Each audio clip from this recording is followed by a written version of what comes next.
Hi అండి, అందరికీ welcome to my channel last year study circle TET and DSA EVS environmental studies third class అండి. Semester one మొత్తం 6 lessons ఉన్నాయి. 6 లెసన్స్ని ఒకే వీడియోలో complete information pin to pin చదివి underline చేశాను. So అవి మాత్రం నేను చెప్తాను, ఒకే వీడియో చేస్తాను. సెమిస్టర్ 2 కూడా ఒక వీడియో చేస్తాను, అది కూడా కంప్లీట్ ఇన్ఫర్మేషన్ అంతా ఒక వీడియోలోనే పెడతాను. సో వీడియో కనుక నచ్చితే కనుక ఒక లైక్ చేయండి. మరిన్ని వీడియోస్ కోసం నా ఛానల్ని సబ్స్క్రైబ్ చేసుకోండి. ఇంకొక ఇంపార్టెంట్ పాయింట్ ఏంటంటే, మీకు ఒకసారి వినండి ఈ వీడియోని. విన్న తర్వాత ఏదైనా మనకు తెలియదు, ఇది ఎగ్జామ్ పాయింట్ ఆఫ్ వ్యూలో కరెక్ట్ ఇలా అడిగినా మనం ఆన్సర్ చేయలేమేమో అని అనుకునే మాత్రం వీడియోని పాజ్ చేసి అది ఇన్ఫర్మేషన్ని రాసేసుకోండి ఒక బుక్ మీద, తర్వాత కంటిన్యూ చేసుకోండి. సో అట్లా చేశారంటే కనుక మీరు థర్డ్ క్లాస్ ఫోర్త్ క్లాస్ పెద్ద కష్టమే ఉండదు. సో ఆనందమైన కుటుంబంలో ఎవరు ఉంటారు, ఎవరు పెద్ద ఉంటారు అన్న ఇన్ఫర్మేషన్ మాత్రమే ఉంది. సో ఇంపార్టెంట్కి సంబంధించింది అయితే పెద్ద పాయింట్స్ అయితే ఏమీ లేవండి ఇందులోని. ఈ లెసన్స్లో నాకు ఇంపార్టెంట్ పాయింట్ కింద అయితే ఏది అనిపించలేదండి, అంత ఈజీ వేలోనే ఉంది. సో ఎలా ఇచ్చినా సరే దీనికి ఆన్సర్ చేసేలాగే ఉంది. ఇది ఒకటి చూడండి, మీ చేతి వేలు రెండింటిని కలిపితే చిత్రంలాగా వి ఆకారంలో చూపించండి. ఇట్లా చేసిన దాన్ని వి ఆకారంలో ఉన్నారు. సో ఇది ఒకటి మాత్రం గుర్తుపెట్టుకోండి. ఈ లెసన్కి సంబంధించిన ఇంపార్టెంట్ పాయింట్ ఇది ఒకటే ఉంది. మన చుట్టూ ఉన్న మొక్కలు, మనకి మొక్కలో ఏ ఏ భాగాలు ఉంటాయో తెలుసు కదండి. ఏర్లు, కాండం, పువ్వు, కాయలు, ఆకులు. ఏర్లు ఇవి నేలలో లవణాలను నీటిని పీల్చుకుని మొక్క కాండం ఆకులకు పంపుతాయి. ఇదొక పాయింట్. ఏర్లు పీల్చుకున్న నీటిని లవణాలను కాండం మొక్కలలో వివిధ భాగాలకు అందజేస్తుంది, మొక్కకు ఊతం ఇస్తుంది. టమాటా మొక్క కాండం సన్నగా ఉండి దాని చుట్టూ నువ్వుగా ఉంటుందంటుంది. కొన్ని మెత్తగా ఆకుపచ్చ రంగులో ఉంటాయి, కొన్ని గట్టిగా గోధుమ రంగులో ఉంటాయి. కొన్ని మొక్కల కాండాలు లావుగా, కొన్ని మొక్కల కాండాలు సన్నగా ఉంటాయి. మొక్కలు పెరిగే కొద్దీ వాటి కాండాలు కూడా బలంగా మారతాయి. ఈ బలమైన కాండాన్ని మ్రాను అంటాము. ఈ మ్రానులు బెరడుతో కప్పబడి ఉంటాయి. పెద్దగా బలంగా ఉన్న మొక్కల్ని చెట్లు అంటారు. మర్రి చెట్టు, చింత చెట్టు, వేప చెట్టు. గట్టి కాండం కలిగి గుబురుగా పెరిగే మొక్కల్ని పొదలు అంటారు. పొదలు వచ్చి గులాబీ, మందార. మెత్తగా ఆకుపచ్చ రంగు కాండాలు కలిగి ఉన్న మొక్కల్ని గుల్మలు అంటారు. ఉదాహరణ తులసి, గోధుమ. వేరియేషన్స్ని గుర్తుపెట్టుకోండి జాగ్రత్తగాను. ఏదైనా ఒక ఆధారాన్ని పట్టుకు పెరిగే మొక్కల్ని ఎగప్రాకే మొక్కలు అంటారు. ఉదాహరణ ద్రాక్ష, కాకర. నేలపై పాకుతూ పెరిగే మొక్కల్ని ప్రాకే మొక్కలు అంటారు. ఉదాహరణ పుచ్చకాయ, గుమ్మడికాయ. మొక్కలకు కూడా పోషకాలు అవసరం. ఆకులు మొక్కకు కావలసిన ఆహారం తయారు చేసి మొక్క ఆరోగ్యంగా పెరగడానికి ఉపయోగపడతాయి. ఆకు యొక్క వివిధ భాగాల గురించి చూద్దాం. ఆకు చివరి భాగం ఆగ్రం అంటారు. ఆకు అంచుని అంచు. ఈ లైన్ని ఈనె అంటారు. ఈ ఈనె బయటకు వస్తే కాడ అంటారు. ఆకులు మొక్కకు ఆహారం అందించే ఆహార కర్మాగారాలు. ఇవి ఆహారాన్ని గాలి, నీరు, సూర్యరశ్మి సహాయంతో తయారు చేసుకుంటాయి. తే ఆకులతో టీ తయారవుతుంది. అలా నెక్స్ట్ పాయింట్, అరటి ఆకులు, మర్రి ఆకులు, సాల్చెట్ వంటి వాటి ఆకులను ఇస్తర్లు, పాత్రలు తయారీలో ఉపయోగిస్తారు. సాలి చెట్టు గుర్తుపెట్టుకుని. రాలిపడిన ఆకులను ఎరువుల తయారీలో ఉపయోగిస్తారు. పువ్వులు పళ్ళుగా మారతాయి. చాలా పళ్ళల్లో గింజలు ఉంటాయి. ఆ గింజల్ని నేలలో నాటినప్పుడు తిరిగి కొత్త మొక్కలుగా పెరుగుతాయి. మనం విడిచిన గాలిలో కార్బన్ డైఆక్సైడ్ మొక్కలు పీల్చుకొని ప్రాణవాయువైన ఆక్సిజన్ మనకిస్తాయి. పెద్ద మొక్కల వేర్లు నేలలో బలంగా చొచ్చుకొని పోవడం వల్ల నేల కోతకు గురి కాకుండా కాపాడుతాయి. వేర్లు, కాండం, ఆకులు, పువ్వులు, పండ్లు మొదలైనవి మొక్కల వివిధ భాగాలు. కంప్లీట్ అయిపోయిందండి లెసన్. మన చుట్టూ ఉన్న జంతువులు. పెంపుడు జంతువులు, అడవి జంతువులు. పెంపుడు జంతువుల్ని డి కింద, డొమెస్టిక్ యానిమల్స్ డి కింద సూచిస్తారు. అడవి జంతువుల్ని వైల్డ్ యానిమల్స్ డబ్ల్యూ కింద సూచిస్తారు, డబ్ల్యూ అక్షరంతో సూచిస్తారు. పెంపుడు జంతువుల్లో ఏవేవి ఉన్నాయో గుర్తుపెట్టుకోండి. కుక్క మనకు కనిపించినవే కాకుండా కొన్ని ఉన్నాయి. సో ఆ పెంపుడు జంతువులు గుర్తుపెట్టుకోండి. ఎగ్జామ్ పాయింట్ ఆఫ్ వ్యూలో పెంపుడు జంతువులు అని అంటే ఇవి మనకు కనిపించవు కదా, అడవిలో ఉంటాయి కదా. సో మనకి ఇది పెంపుడు జంతువు కాదు, వైల్డ్ యానిమల్స్ అని అనుకుంటాం. కానీ టెక్స్ట్ బుక్ ప్రకారంగా పెంపుడు జంతువులు అంటే ఇట్లానే ఇచ్చారు, సో ఇలానే గుర్తుపెట్టుకోవాలి. పెంపుడు జంతువులు: కుక్క, ఆవు, కుందేలు, మేక, గుర్రం, బాతు, గొర్రె, కోడిపెట్ట, వంటె, గాడిద, పిల్లి, పావురం. నెక్స్ట్ అడవి జంతువులు: ఏనుగు, జిరాఫీ, పులి, హైనా, జీబ్రా, నక్క, సింహం, నీటి ఏనుగు, రాబందు, కట్కమృగం, చిరుత. ఆవులు, మేకలు, గొర్రెలు, బాతులు గుర్రాలని సాలల్లో ఉంచుతారు. కోడిపెట్టలు, బాతులు గుడ్లు పెడతాయి. పెంపుడు జంతువులను డీతోనూ, అడవి జంతువులను డబ్ల్యూతోనూ గుర్తిస్తారు. కొన్ని జంతువులు నడుస్తాయి, కొన్ని పాకుతాయి, కొన్ని దుముకుతాయి, కొన్ని ఎదుతాయి. పక్షులు ఒక చోట నుండి ఇంకో చోటకి ఎగురుతాయి. ఇందుకోసం అవి కాళ్ళు, రెక్కలతో పాటు తోకను కూడా ఉపయోగిస్తాయి. చేపలు వాటి మొప్పలు, తోక సహాయంతో నీటిని ఈదుతాయి.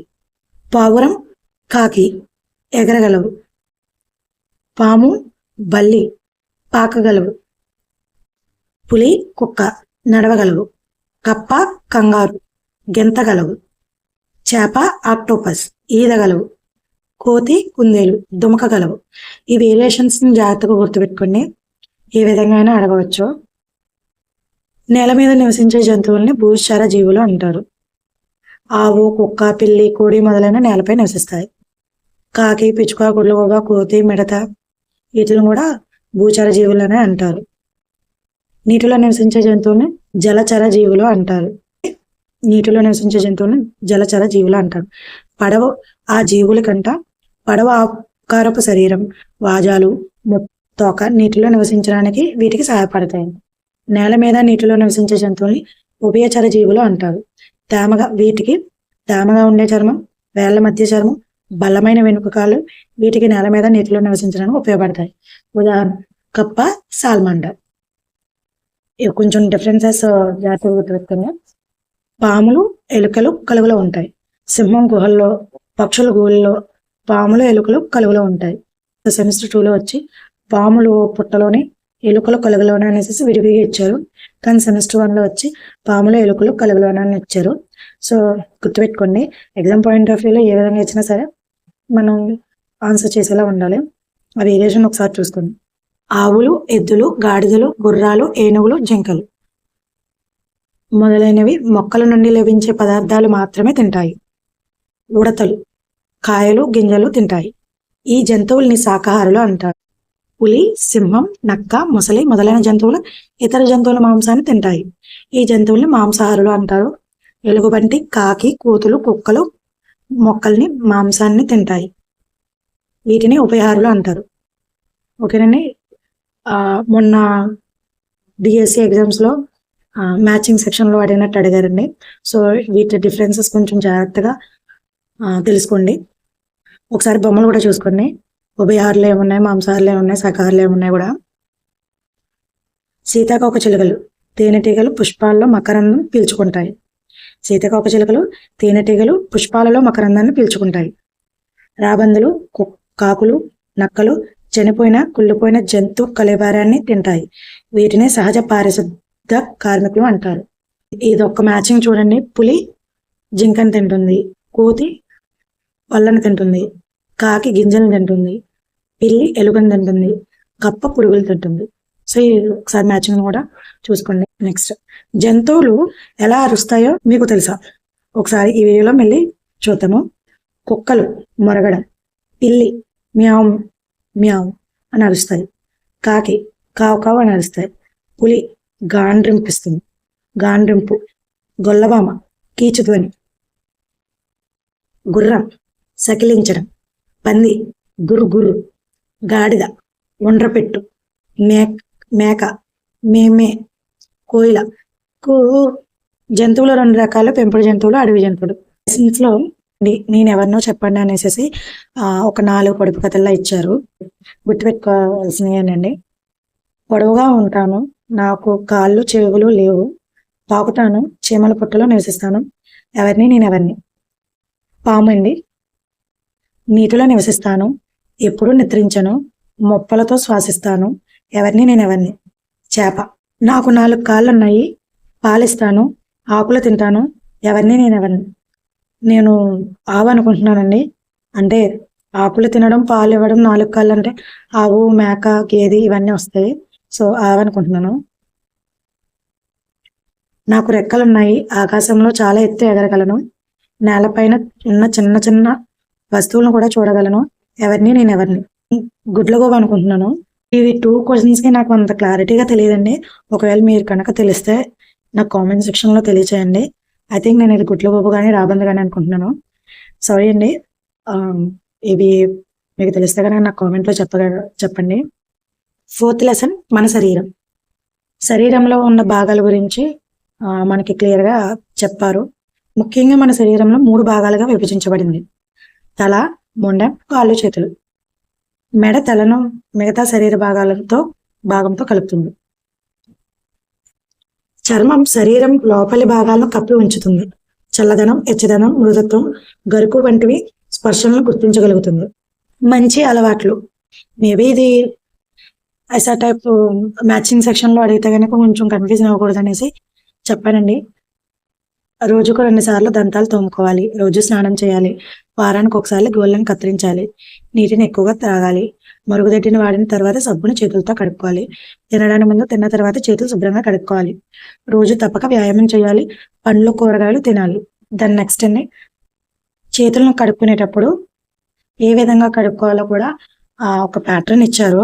సో ఆ ప్యాటర్న్ మేబీ మ్యాచింగ్ సెక్షన్లో కానీ సెటప్ ఏమో మేబీ అడిగే ఛాన్సెస్ ఉంటుందేమో అనేసి చెప్పాము.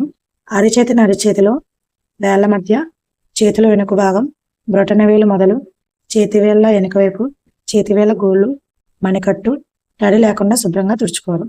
సో చేతులు కడుక్కునేటప్పుడు ఇవి పాటించాలి. మేబీ క్వశ్చన్ పాయింట్ ఆఫ్ వ్యూలో అడుగుతారేమో అని నేను చెప్పాను. ఓకేనండి. మీకు తెలుసా బ్రొటనవేలు, చూపుడు వేలు, మధ్య వేలు, ఉంగరపు వేలు, చిటికెన వేలు. భాగాలు, రహస్య భాగాలు 4 ఉన్నాయండి. పెదాలు, ఛాతీ, పిరుదులు, కాళ్ళ మధ్య. మంచి స్పర్శ అంటే అమ్మ కౌగిలించుకోవడం, నాన్న మనల్ని చేయి పట్టుకొని నడిపించడం మొదలైనవి మంచి స్పర్శలు. అవి మనకు భద్రత కలిగిస్తాయి. స్నేహితుల కౌగిలింత, తండ్రి తల నిమరడం, స్నేహితుల కరచాలనం, భుజాలపై చేతులు వేయడం వంటివి మంచి స్పర్శకు ఉదాహరణలు. గుర్తుపెట్టుకోండి. చెడు స్పర్శ అంటే మనకు దుఃఖం, భయం, కోపం, ఆందోళన కలిగించే స్పర్శను చెడు స్పర్శ అంటారు. ఓకేనండి. మన రహస్య భాగాలు తాకినట్లయితే అలాంటప్పుడు పాటించాల్సిన 3 పద్ధతులు. ఎన్ని పద్ధతులు అంటే 3 పద్ధతులండి. వద్దు అని గట్టిగా అరవాలి. అక్కడి నుండి దూరంగా పారిపోవాలి. మీకు నమ్మకమైన వ్యక్తికి తెలియచేయాలి. చైల్డ్ 1098 ఆపదలో ఉన్న బాలలను కాపాడడానికి, సంరక్షించడానికి 24 గంటలు పనిచేసే జాతీయ అత్యవసర వ్యవస్థ. మనకు 5 జ్ఞానేంద్రియాలు ఉన్నాయి. నెక్స్ట్ 5th లెసన్ ఆహారం, ఆరోగ్యం. కృష్ణా జిల్లాలో మంగినపూడి బీచ్ ఉన్నదండి. కర్నూలు, నేను చిరుధాన్యాలతో చేసిన రొట్టెలు తింటాను. కర్నూలు సైడు చిరుధాన్యాలతో చేసిన రొట్టెలు తింటారు. మా ఊరు కాకినాడ. నేను చేపల కూర, అన్నం తింటున్నాను. సముద్రం మాకు దగ్గరగా ఉంది. చేపలు, రొయ్యలు బాగా దొరుకుతాయి. నెక్స్ట్ మాది శ్రీకాకుళం. నేను అంబలి తాగుతున్నాను. కొన్ని మొక్కలు ఆకులు, కాండం, పుష్పాలు, పండ్లు, విత్తనాలు, వేర్లను కూడా మనం తింటాం. అన్నం మన ఆహారంలో ప్రధానమైనది. ఇది వరి పంట నుంచి లభిస్తుంది. వరి కాకుండా సజ్జలు, సామలు, రాగులు, కొర్రలు మొదలైన ఆహార ధాన్యాలను ఆహారంగా తీసుకుంటాం. మీకు తెలుసా, మనకు చెరుకు నుండి చక్కెర, బెల్లం లభిస్తాయి. మొక్కలలో అత్యధిక పోషకాలను కలిగే భాగం ఆకులు. మనం రకరకాల ఆకులను తింటాం. మనం అరటి, కాలీఫ్లవర్ల పుష్పాలను ఆహారంగా తీసుకుంటాము. మీకు తెలుసా, పుట్టగొడుగు ఒక శిలీంధ్రం అనేక పోషకాలను కలిగి ఉంటుంది. టమాటా, దోస కూడా పండ్లే, కానీ వీటిని మనం కూరగాయలుగా ఉపయోగిస్తాం. గుర్తుంచుకోండి, టమాటా, దోస కూడా పండ్లే. ఇవి పండ్లేనంటుంది, కానీ వీటిని మనం కూరగాయలుగా ఉపయోగిస్తాం. ఎగ్జాంపుల్ ఇంటర్వ్యూలో అడగవచ్చు, ఇవి పండ్లు కానీ మనం కూరగాయలుగా వాడతామని అనవచ్చు. సో గుర్తుంచుకోండి. వేరుశనగ, నువ్వులు, ఆవాలు, సూర్యకాంతం, ఆలివ్ విత్తనాల నుండి మనం నూనెలు పొందగలం. జీడిపప్పు, పచ్చి బఠానీలు, జునుగులు, వేరుశనక్కాయలు విత్తనాలను మనం తింటాం. గుర్తుపెట్టుకోండి. కందులు, పెసళ్ళు, మినుములు మొదలైన పప్పు దినుసులను, వరి, గోధుమ వంటి గింజలను వంటకి ఉపయోగిస్తారు. నెక్స్ట్ జంతువుల నుండి ఆహారం. పాల నుండి మనకు పెరుగు, నెయ్యి, వెన్న, జున్ను మొదలైనవి లభ్యమవుతాయి. మనం మాంసం, గుడ్లు కొరకు కోళ్ళు, బోతలు లాంటి కొన్ని పెంచుకుంటాము. మీకు తెలుసా, తేనెటీగలు పూల నుండి మకరందాన్ని సేకరిస్తాయి. తేనె పట్టులో మకరందాన్ని నిల్వ చేస్తాయి. తేనె పట్టు నుండి మనం తేనెను పొందుతాం. పాయింట్ అండి, కొన్ని కూరగాయలను మనం వండకుండా తినవచ్చు. ఉదాహరణ క్యారెట్, ఉల్లి, కీరదోస మొదలైనవి. టమాటాలను ఉపయోగించి చట్నీ, సాంబార్, టమాటా అన్నం, రసం తయారు చేస్తుంది. నెక్స్ట్ వంట పాత్రలు. వేయించడానికి పెనాన్ని, ఆవిరితో ఉడికించడానికి కుక్కర్ను, తక్కువ సెగపై కాల్చడానికి గ్రిల్ను ఉపయోగిస్తాం. నెక్స్ట్ పాయింట్ అండి, ఉడత వేరుశనగలు తినడం జరిగింది. అప్పుడే ఒక కాకి ఎగురుతూ వచ్చి వాటిని తినడం ఆరంభించింది. అంటే ఉడత, కాకి వేరుశనగలు కూడా తింటాయి అని అర్థమండి ఇక్కడ. నెక్స్ట్ 6th లెసన్, ప్రకృతి వరం. మీకు తెలుసా, మార్చి 22న ప్రపంచ జల దినోత్సవం. సముద్రాలు, నదులు, సరస్సులు, ప్రవాహాలు, చెరువులు, చలమలు నీరు దొరికే సహజమైన వనరులు. ఆనకట్టలు, బావులు, కొట్టపు బావులు, చేతి పంపులు, కాలువలు, బోరుబావి మొదలైనవి మానవ నిర్మిత నీరు లభించే ప్రదేశాలు. నెక్స్ట్ ఇంపార్టెంట్ పాయింట్, మాది సీతంపేట కొండ ప్రాంతం. మేము నీటిని అడవిలో జలపాతాలు, సెలయేళ్ల నుండి తెచ్చుకుంటాం. వేసవిలో మేము తీవ్రమైన నీటి ఒత్తిడిని ఎదుర్కొంటాం. మాది అనంతపురం జిల్లా. చాలా దూరం నుంచి మేము నీళ్ళని తెచ్చుకుంటాము. నీరు తెచ్చుకోవడం అన్నది మాకు ఒక పెద్ద సవాల్. ఈ 2 పాయింట్స్ ఎందుకు చెప్పానంటే, సీతంపేట అన్నది ఒక కొండ ప్రాంతం. వాళ్ళు తెచ్చుకునే నీరు ప్రాసెసింగ్ గురించి చెప్తున్నాను.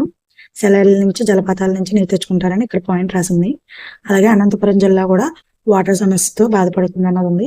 ఎగ్జామ్ పాయింట్ ఆఫ్ వ్యూలో ఈ విధంగా తారుమారుగా అడిగిన ఎగ్జామ్కి ఆన్సర్ని పెట్టగలుగుతారనేసి ఉద్దేశంతో చెప్తున్నాను. నీటిని శుద్ధి చేయడానికి అత్యంత సాధారణమైన పద్ధతి మరిగించడం. తాగే ముందు కాచి చల్లార్చాలి.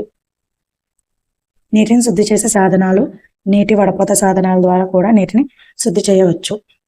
నీటిని శుభ్రమైన మూత ఉండే పాత్రలను నిల్వ చేయాలి. ఇప్పటి వరకు మనం ప్రార్థనా గంట, తరగతి పీరియడ్ గంట, విరామపు గంట విని ఉంటాం.